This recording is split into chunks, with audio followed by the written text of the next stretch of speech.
Kung bago ka pa lang sa aking channel, huwag niyo namang kalimutang mag-subscribe at hit ang notification bell para ma-update kayo sa mga susunod ko pang mga videos.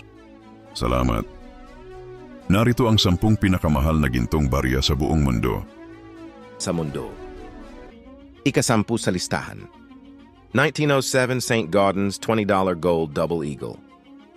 Ang 1907 St. Gaudens $20 Gold Double Eagle na idinisenyo ni Augustus St. Gaudens ay itinuturing na isa sa pinakamagandang barya na kailanman ginawa sa Estados Unidos.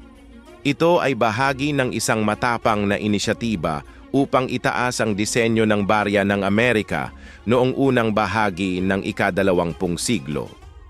Nag-iiba ang halaga ng mga baryang ito depende sa kanilang kondisyon at taon ng pagkakagawa. Ang isang 1922 St. Gaudens ay may halagang humigit kumulang $1,500. Habang ang isang hindi pa nagagamit na 1927 St. Gaudens ay maaaring umabot ng hanggang $475,000. Ika-9 sa listahan. 1804 Eagle Gold Coin. Ang 1804 Eagle Gold Coin ay nilikha sa panahon ng kakulangan sa barya sa bansa na may dalawang uri na nagtatampok ng 13 o 14 na bituin. Ang kakapusan nito at koneksyon sa maagang kasaysayan ng pananalapi ng US ay nagpapahalaga dito. Ang halaga ng mga baryang ito ay nakasalalay sa bilang ng mga bituin sa likod. Ang isang 14-star reverse coin ay maaaring magkaroon ng presyong mula $6,000 hanggang $28,000. Habang ang 13-star variety ay mas mahalaga, na umaabot ng $45,000 hanggang $200,000.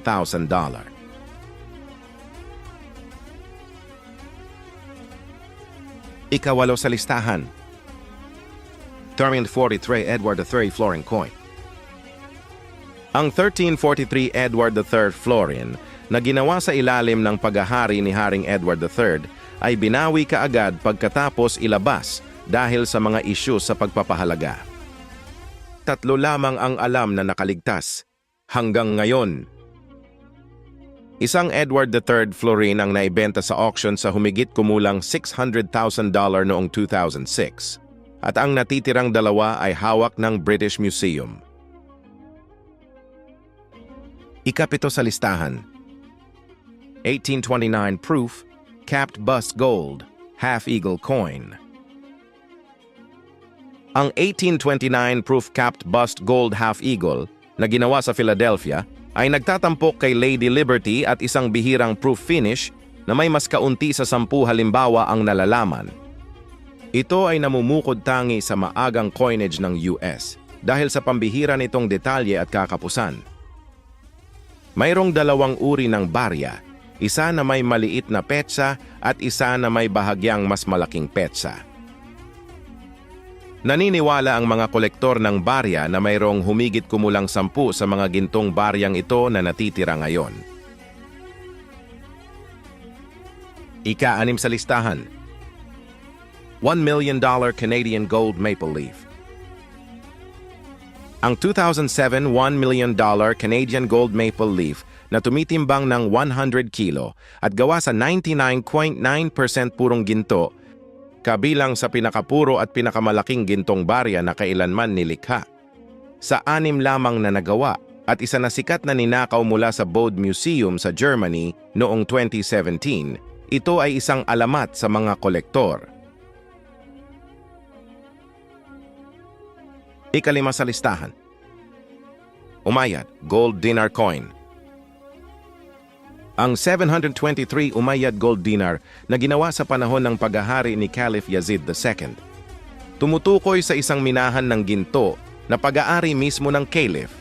Ang relihiyoso at makasaysayang kahalagahan nito ay ginagawa itong isa sa pinakamahalagang Islamic coin na naibenta. Isang Umayyad Gold Dinar ang naibenta sa auction sa humigit kumulang $4.6 million, habang ang isa pang barya ng parehong uri ay umabot ng katulad na presyo noong 2019.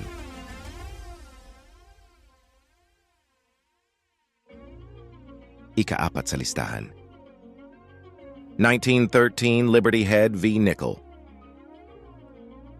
Bagamat technical na isang nickel, ang mga bariyang 1913 Liberty Head V nickel ay napakabihira at misteryoso kaya't nagkakahalaga sila ng presyo ng ginto. 5 lamang ang umiiral at ang kanilang hindi autorisadong produksyon ay nagdaragdag sa kanilang misteryo. Ngayon, ang isang dekalidad na Liberty Head V nickel ay maaaring maibenta ng higit sa $5 million.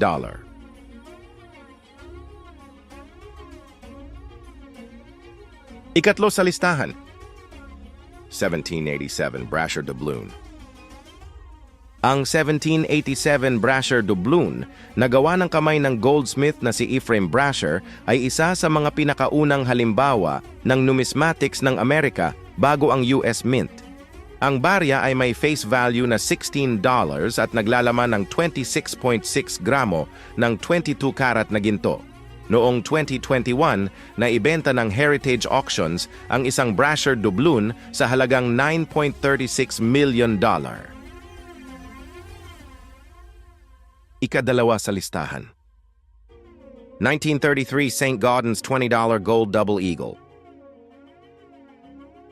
Sa kabila ng pagkakaroon ng halos kalahating milyong mintage, halos lahat ng 1933 St. Gaudens $20 Gold Double Eagle ay tinunaw dahil sa Gold Reserve Act.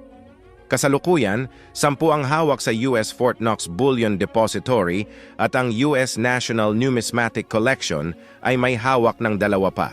Ang huling barya, na kilala bilang Weitzman specimen, ay naibenta sa auction sa halagang $18.8 million noong 2021.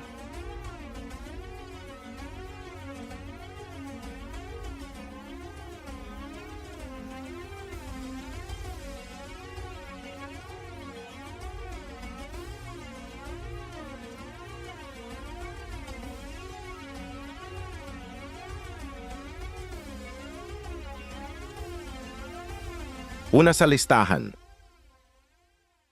The Crown 2023. Nilikha ng East India Company upang parangalan si Queen Elizabeth II. Ang The Crown ay gawa sa halos 4 kilo ng ginto at nilagyan ng 6,426 na diamante. Ito ang pinakamahal na gintong barya na nagawa kailanman at isa lamang ito sa buong mundo.